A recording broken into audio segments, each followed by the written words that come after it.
หน่วยการเรียนรู้ที่ 15 นิทานแสนสนุกก้องพลอยและชมพูเป็นเด็กนักเรียนชั้นประถมศึกษาปีที่ 6 พวกเขาจะมีกิจกรรมบำเพ็ญประโยชน์ในวันเสาร์ที่โรงเรียนบ้านเชิงดอยซึ่งเป็นโรงเรียนเล็กๆแห่งหนึ่งในชุมชนการบำเพ็ญประโยชน์ในครั้งนี้คือการปลูกฝังจิตสาธารณะหรือจิตอาสานั่นเองพวกเขาได้ทำตามคำขวัญวันเด็กของปีหนึ่งที่ว่ารอบคอบรู้คิดมีจิตสาธารณะดังนั้นกิจกรรมของพวกเขาในวันเสาร์นี้จึงมีอยู่3อย่างคือการเล่านิทานการวาดภาพและการพับกระดาษเป็นรูปต่างๆก้องพลอยและชมพูเลือกกิจกรรมการเล่านิทานเพื่อเล่าให้น้องๆชั้นป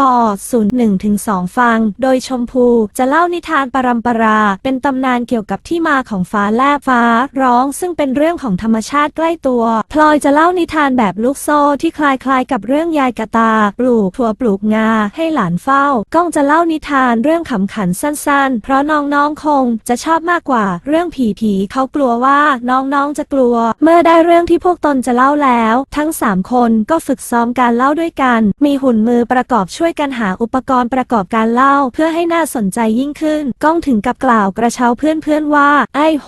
นอกจากจะมีจิตสาธารณะแล้วยังรอบคอบรู้คิดอีกนะนิทานปรัมปราของชมพูเรื่องที่มาของฟ้าแลบฟ้าร้องมีเนื้อหาดังนี้ครั้งหนึ่งนานมาแล้วมีพญามังกรตัวหนึ่งมีฤทธิ์มากท่องเที่ยวอยู่ในมหาสมุทรพญามังกรตัวนี้มีดวงแก้วที่มีรัศมีเจิดจ้าอยู่ที่หัวและมีธิดาที่มีรูปร่างหน้าตาสวยงามชื่อนางเมฆขลานางเมฆขลาชอบเที่ยวชอบสนุกนางมักท่องเที่ยวร้องเล่นร่ายรำไปในที่ต่างๆพญามังกรผู้เป็นพ่อเป็นห่วงจึงนำนางเมฆขลาไปถวายพระอินทร์พร้อมทั้งถวายดวงแก้วของตนด้วยพระอินทร์ทรงมอบดวงแก้วนั้นให้นางเมฆขลารักษาไว้นางเมฆขลาอยู่กับพระอินทร์บนสวรรค์ก็เบื่อหน่ายเพราะไม่ได้เที่ยววันหนึ่งนางแอบหนีไปเที่ยวและนำดวงแก้วไปด้วยนางได้ร่ายรำอยู่เหนือก้อนเมฆเหนือฟองคลื่นในมหาสมุทรแล้วก็โยนดวงแก้วเล่นอย่างสนุกสนานไม่ยอมกลับสวรรค์พระอินทร์จึงมอบหน้าที่ให้นางดูแลรักษามหาสมุทรนิทานปรัมปราเรื่องที่มาของฟ้าแลบฟ้าร้อง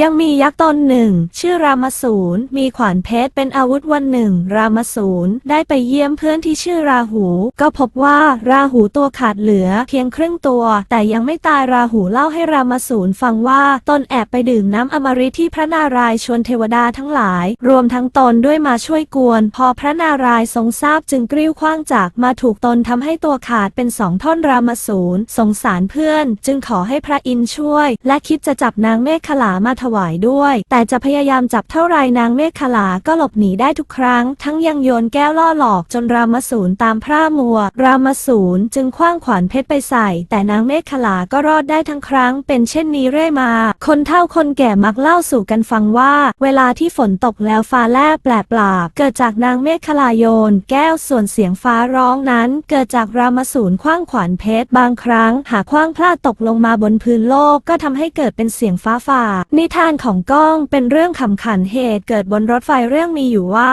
เมื่อรถไฟแล่นไปจอดที่สถานีแห่งหนึ่งมีเด็กถือถาดที่มีแก้วใส่กาแฟร้อนมาร้องขายว่ากาแฟร้อนไหมครับเด็กคนหนึ่งจึงหันไปถามพ่อว่าทำไมเด็กคนนั้นจึงร้องถามว่ากาแฟร้อนไหมครับทั้งที่เขาก็ถือถาดใส่แก้วกาแฟร้อนอยู่แล้ว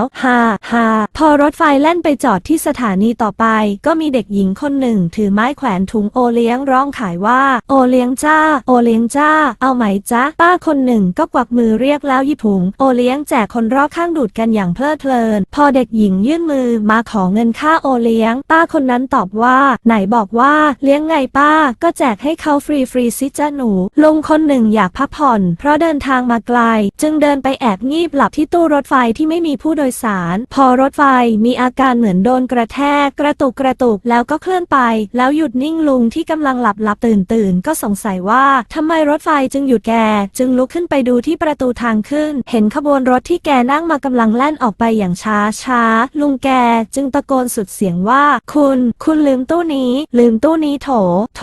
เมื่อการซ้อมเสร็จสิ้นลงด้วยดีวันรุ่งขึ้นที่โรงเรียนบ้านเชิงดอยบรรดาเด็กๆก็มานั่งรอพวกพี่ๆกันอย่างเป็นระเบียบเรียบร้อยเมื่อพี่ๆเล่าจบเด็กๆต่างตบมือหัวเราะชอบใจพวกเขาได้ทั้งความรู้ความคิดและความสนุกสนานจากที่พวกพี่ๆมาจัดกิจกรรมบำเพ็ญประโยชน์ในครั้งนี้และอยากให้พี่ๆมาอีกบ่อยๆพวกเขาจะทำตามตัวอย่างที่ดีของพี่ๆโดยการบำเพ็ญประโยชน์ต่อผู้อื่นบ้าง